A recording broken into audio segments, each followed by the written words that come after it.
Life is a war. నువ్వు ఒంటరిగా ఉన్నా, నీ చుట్టూ మనుషులున్నా, నీ పోరాటం నువ్వే చెయ్యాలి.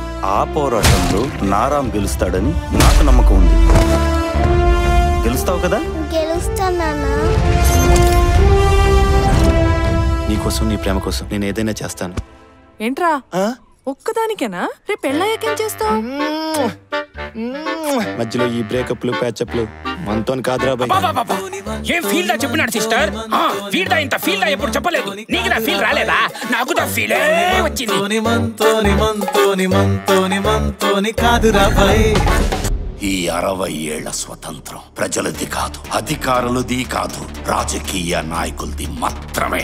మీరు అప్పుడు బానిసలే, ఇప్పుడు బానిసలే, ఎప్పటికీ బానిసలే. తాత, తండ్రి, కొడుకు, కోడలు, మనవడు, మనవరాలు ఆల్రెడీ తట్టబుట్టా సర్దేసుకున్నారు. ఇకపై అయితే రామరాజ్యం లేదంటే ప్రజల రాజ్యం. మధ్యలో ఈ కుటుంబాలు, వారసత్వాలు మనతో కాదు రాబాయ్.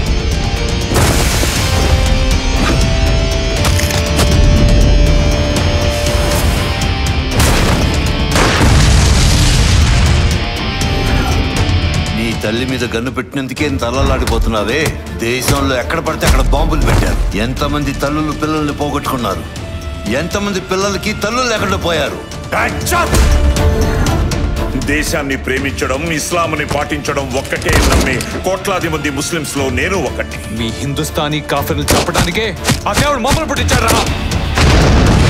ఒకటే దేవుడు, ఒకటే మతం. ఆ దేశంలో పెట్టి కోసం దర్గాకెళ్లే హిందూ తల్లి ఉంది, బుర్కా తీసి రాఖీ కట్టే ముస్లిం చెల్లి ఉంది. సమస్య వాళ్ళ మతానిది కాదు, వాళ్ళ నమ్మకానిది కూడా కాదు. వాళ్ళు ఎవరు చెప్పుడు మాటలు వింటున్నారనేది. వాళ్ళకి కొంత నమ్మకం, ఇంకాస్త ధైర్యం ఇస్తే నీలాంటి లంజా కొడుకుల్ని మీ వాళ్లే పొలంలో కలుపులు పీకినట్టు పీకి పారేస్తారా నా కొడకా?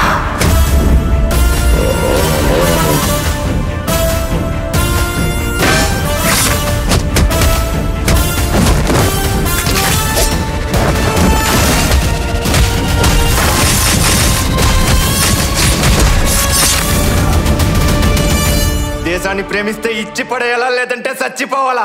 ఈ మధ్యలో నీ మతం, నా మతం, నీ దేవుడు, నా దేవుడు గిమ్మొచ్చటం అంతా కాదురా బాయ్.